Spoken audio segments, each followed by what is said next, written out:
ሰላም ሰላም ጤና ይስጥልን ውድና የተከበራችሁ የዩቲዩብ ቤተሰቦቼ እንዴት ናችሁ? ሰላም ናችሁ ወይ?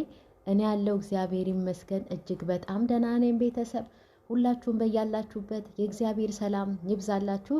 ኦርቶዶክሳውያን ቅድስት ድንግል ማርያም ተጠብቃችሁ፣ ሙስሊም ወገኖቼን እህት ወንድሞቼንም አላህ በያላችሁበት ይጠብቃችሁ። እኔም ደህና ነኝ እግዚአብሔር ይመስገን። ሰብስክራይብ እያረጋችሁ ላይክም እያረጋችሁ በኮመንት የምታበረታቱኝን ሁሉ እግዚአብሔር ክብረትን ይስጥልኝ፣ አመሰግናለሁ።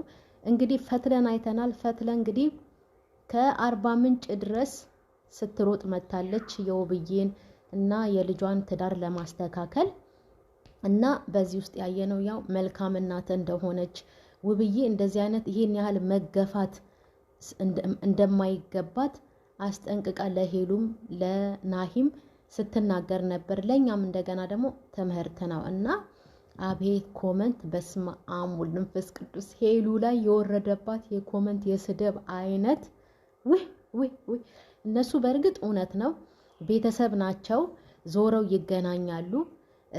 ውብዬን አይታችኋታል እንግዲህ እውነት ፈትለና አክብራ እንጂ ሄሉን ይቅርታ አታረግላትም ነበረ። የእውነት ግን እንዳየሁት ከሆነ ነው መነግራችሁ። ዞሮ ግን ቤተሰብ ስለሆኑ በናሂ ምክንያት ሄለንና ውብዬ ዞረው መገናኘታቸው አይቀሩም፣ አይራራቁም። ግን ደግሞ ይሄ ለሄለንም ሆነ ለማንኛውም ሰው ትምህርት ነው። የፈለገ ባልና ሚስት ቢጋጭ የባል ቤተሰብ፣ የባል እህት፣ የባል ወንድም ሚስትን ተደርቦ መናገር እንደሌለበት ትርፉ ቂም ነው። የእውነት ትርፉ ቂም ነው እና እንደዛው የሚስትን ቤተሰብ ለባል ለሚስት ተደርቦ ባልም መናገር እንደሌለበት ያየንበት እንትን ነው ነገር ነውና ሄሉ ግን በስማም ስድቡን ዛሬ ጠጥተዋለች። ጌታን እውነቴን ነው በጣም የተሰደበችው በስማም። እና ለዚህ ነው በቃ ለዚህ ነው አቤት ስትውጪ ወንድሜ ሲወጣ ወጣሽ፣ ሲመጣ ደግሞ ተመልሰሽ መጣሽ። አቤት ያልተባለችው ነገር የለም። ለዚህ ነው እኔ ባለፈው ቪዲዮ ሰርቼ ሄለን በመሃል አትግቢ ያልኩትኝ። በመሃል አትግቢ ይቅርብሽ። የእውነት ውብዬ ደግሞ ኃይለኛ ናት ታውቃላችሁ አይደል ቤተሰብ? አሁን ፈትለ ባትለምናት ከልብሽ ይቅርታ በያት ባትላት የእውነት እንደባለፈው ከነ ልጆቹ ጋር ሆና ብትመጣ ኖሮ ሄለንን አባራት ነበረ። ግን ውብዬ ደግሞ መልካም ልብ ያላት ጥሩ ሴት ናት የእውነት እንዳየናት እና ፈትለም ደግሞ ይህንን ነገር ተረድታ ሄለንን ጥፋተኛ አድርጋ ደግሞ ጥፋተኛ ናት ሄለን። በፍጹም አይደረግም እንደዚህ እንትና የናሂን ተውት። የእውነት የማያቅ ሰው እኮ ቤተሰብዬ የማያቅ ሰው ማለት ነው የሆነ ነገር ሆኖ ቢሆን ኖሮ ማለት ነው ወደ ቤቱ ተመልሶ አይመጣም። ቤቱን አያስብም፣ ትዳሩን አያስብም። እንዴ እዛ ጋ ውብዬ እየተገፋች እዛ ጋ ውብዬን እያስለቀሱ እንዴ እዚህ ጋ ለልጅቷ መቆም ማለት ምን ማለት ነው? ይሄ ምንም አያስማማም እኮ እንዴ። የውብዬ ጉዳት ሳይታያቸው የልጅቷ ጉዳት ብቻ ታይቷቸው ውብዬን ባዶ ቤት ትተው ሁለቱ ናሂም ቢሆን ሄለንም ከልጅቷ ጋር እንዴ እውነት ነው ኮመንት እንደተጻፈላት ለሄለን ማለት ነው ቤተሰብ የምር ኮመንት አንብቤ ነው የምናገረው። ውብዬ ጋር ሆነሽ ከውብዬ ጋር ሆነሽ እውነቱን ማጣራት ትችይ ነበረ ብለዋታልና ይሄ እውነት ነው። ለሌላ ጊዜ ግን ይሄ ትምህርት ነው። ባልና ሚስት ቤተሰብ አልጋ ያስታርቃቸዋል ይባላል።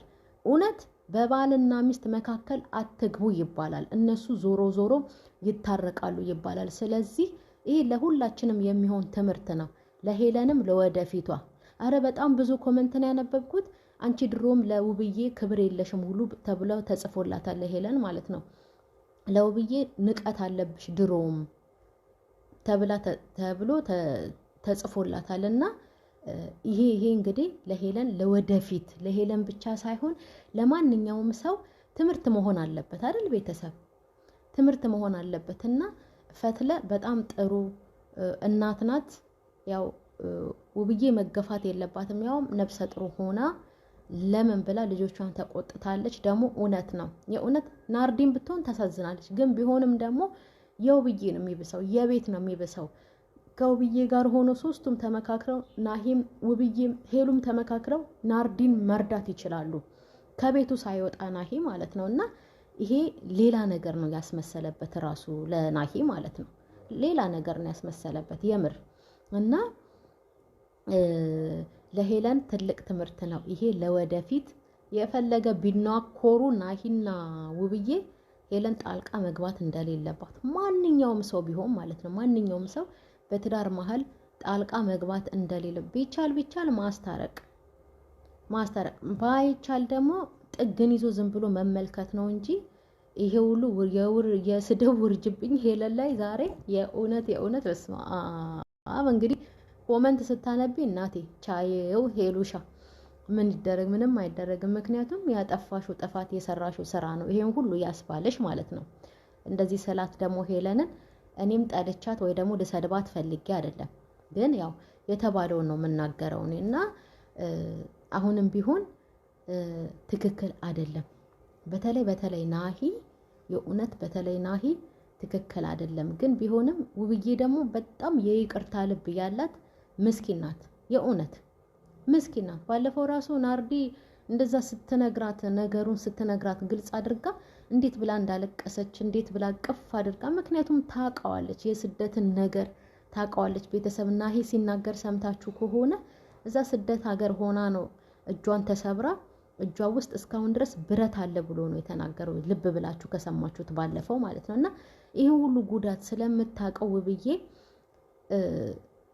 የልጅቷንም መጎዳት ታውቃለች የናርዲንና ሁለቱም ሄለንም ወንድሟን ተከትላ ከምትወጣ ናሂም ሚስቱን ትቶ ከሚወጣ ከውብዬ ጋር ተመካክረው እንደውም በደንብ ነበር ውብዬ ነገሩን እዚህ ድረስ እንኳን እንዲሰፋ አታደርግም ነበር በደንብ እዛው ነበር የሚፈታው ተነጋግረው ቢሆን ማለት ነው ግን ቢሆንም ያው ዞሮ እነሱ ታርቀዋል እንደገና ደግሞ እንትን የስድብ ኮሜንት አትጻፉ ለኔ ሳይሆን አሁን ሄለን ላይ ያልወረደባት የስድብ አይነት የለምና የስድብ ኮሜንት አትጻፉ ምንድነው መሳደብ ሰውን እኮ የሆነ ነገር ተናግሮ ከጥፋቱ እንዲመለስ ማድረግ ይቻላል እንጂ ክፉ ኮሜንት አትጻፉ ነውር ነው በጣም የእውነት እና ዞሮ ናሂና ማን ውብዬና ሄለንም በናሂ ምክንያት አይራራቁ እኛ ግን ክፉ ቃል ከተናገረን ሄለንን መመለሱ ታይ እንደዚህ ጥሩ አይደለም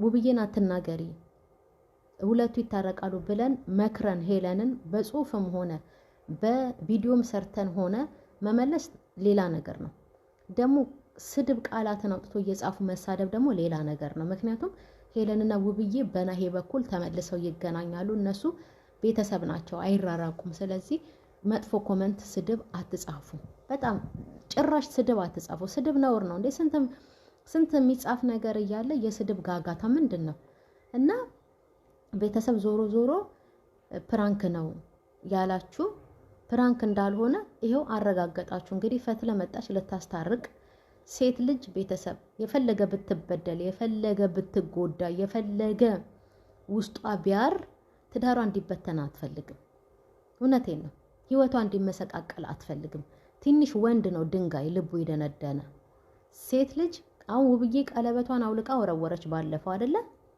ግን መልሳ አድርገዋለች ለምን ስለምትፈልገው ማለት ነው ውስጧ ቋሯል ተናዳለች ግን ስለምትፈልገው ቀለበቷን መልሳ አደረገችው የሴትና የወንድ ልብ ይለያል ቤተሰብ ናሂ ባለፈው እውነቱን ልናገር ነው የመጣሁት ብሎ ሲመጣው ቀለበቱ እጁ ላይ የለም ነበር በነጋታው ግን የተሰራው ቪዲዮ ላይ ውብዬ ቀለበቱን አርጋው ነው የመጣችው ናሂ ግን አውልቆታልና መልሳ ቀለበቱን አርጋለችና ድራማ ነው ያላችሁ ድራማ አይደለም ይሄ ትክክለኛ ነው የሴት ልብና የወንድ ልብ ስለሚለያይ ነው ሴት ልጅ የፈለገ ብትናደድ የፈለገ ነገር በትዳሯ ብስጩ ብትሆን ዞሮ ስትረጋጋ ያንን ነገር መመለስ ትፈልጋለች ለዛም ነው ውብዬ ቀለበቷን ያረጋችው ወንድ ልጅ እኮ ወንድ ነው ማርያምን ወንድ ልጅ ባዳ ነው ቤተሰብ ጌታን እና አሁን መታረቃቸው ደስ ይላል የሄለንና የውብዬ እንደገና ደግሞ የናሂንና